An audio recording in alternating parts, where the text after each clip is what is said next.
What is going on, everyone?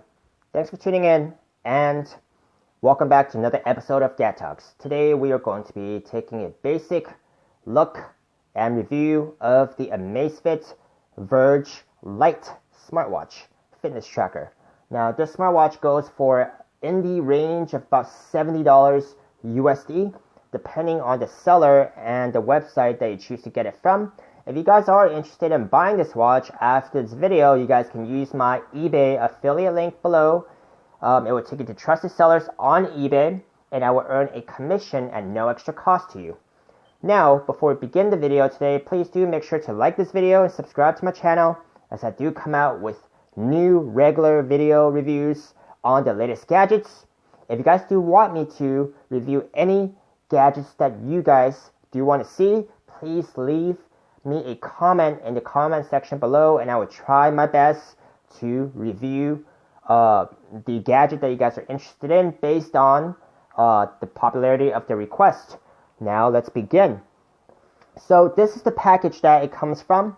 Like with all the other Amazfit smartwatches that I have done reviews on and that I have seen, it comes in a very nice package. Now, before you can actually start the watch, you would actually need to install the app that is required. So the app that is required is called MiFit, M-I-F-I-T, in 2 words. Now, this is different from the app that I have actually had to install for the other Amazfit smartwatches, which is the app that it's for those smartwatches, which is the BIP, the GTR, and the T-Rex. They all use the Zepp app. Okay, now both of these apps are free, but it kind of was a little odd to me that I actually have to install another app for the same brand of watch. Now, after installing the app and actually upgrading the software, updating the software that's on this watch that's required to actually start the watch, which in my opinion was a very hassling process. I don't really have to do that with other smartwatches that I have reviewed. So my impression of that whole process was, this is kind of not a standalone watch that you can fully function off itself. So it just really feels like I have to have my phone with me to actually be fully functional with this watch. Now, let me know what you guys think. If you guys are the owner of an Amazfit watch, and if you guys think it's a hassle actually having to carry your phone around to actually sync a lot of the functions to be functional with the watch, but I just didn't really like that. But after I gotten through the process of updating the software and actually getting acquainted with the app itself, now that I see a pretty functional and a smooth interface, so we're going to take a look at what this watch has to offer. I'm going to put this watch on, and immediately, I like the material. So I'm saying that because it feels really light. It doesn't really feel like you have a bulky watch on top of your wrist, and it just really feels like it's a very light watch. Okay, so for a really thick case, and just I've reviewed many watches. So this has to be one of the lightest watches I've actually worn, but you have to look at it this way, that the case is plastic. Okay, it does really feel plastic to me, so it's not like one of those aluminum cases that do feel heavy.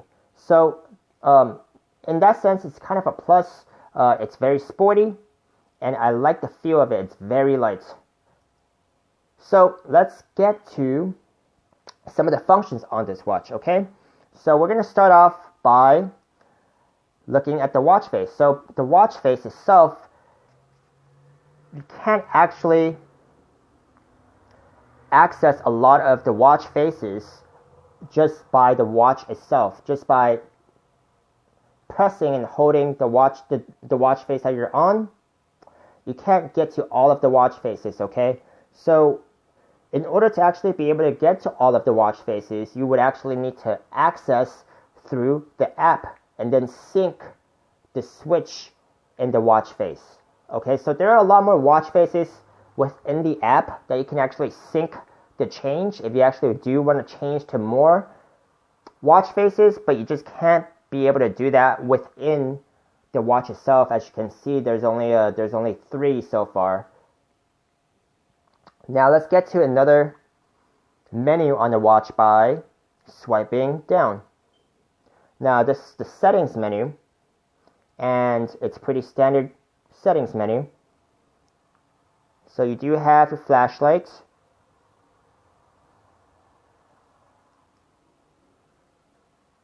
and then you have your other basic settings.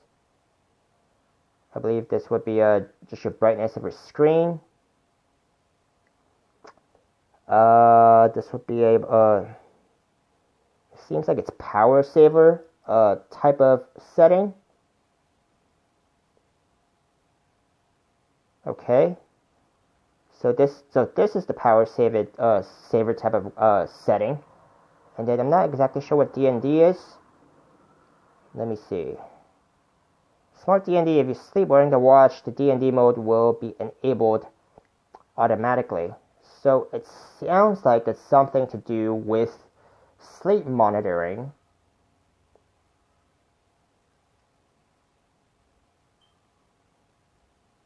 Okay.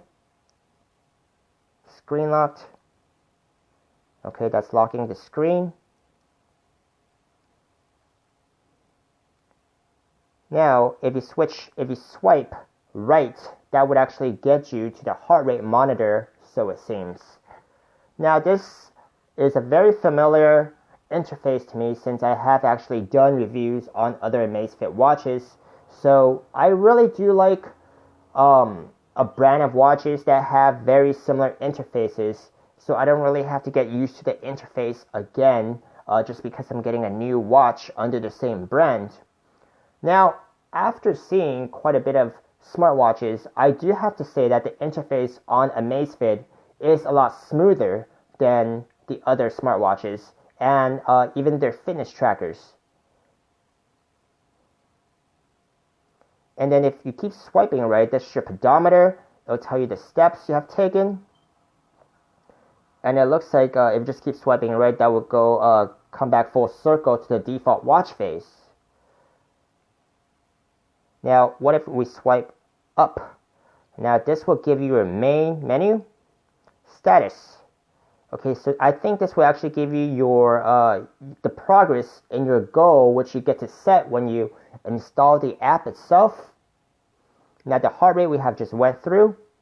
I think this is the type of mode that you can actually select and tell the watch which activity you are actually performing, so it can adjust and record the fitness data more accurately, such as your steps, your calories burnt, and your distance traveled. Now you have your other features in this menu as well. So most of them are pretty self-explanatory. These are your settings. Now let me see. Yes, so I think a common question that I usually get is how to actually adjust the time. Now, this is my first use of this watch, and all I did was sync the Bluetooth of the watch to my smartphone, and I did not have to adjust the time, which is exactly 4 p.m. Pacific time here.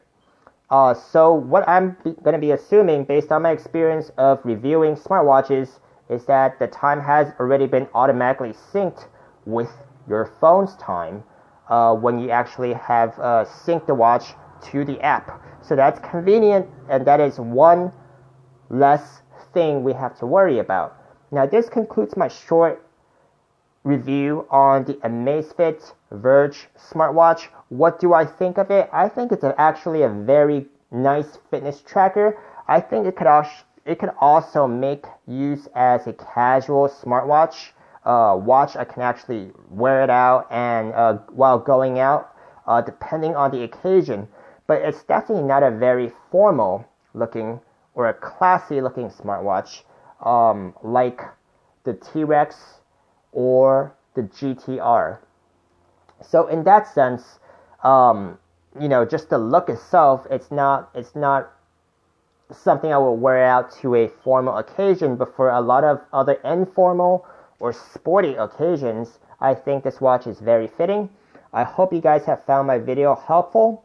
Please do leave me your comments, questions, and whatever you guys think that you guys want to express in the comment section below, and I will see you guys next time.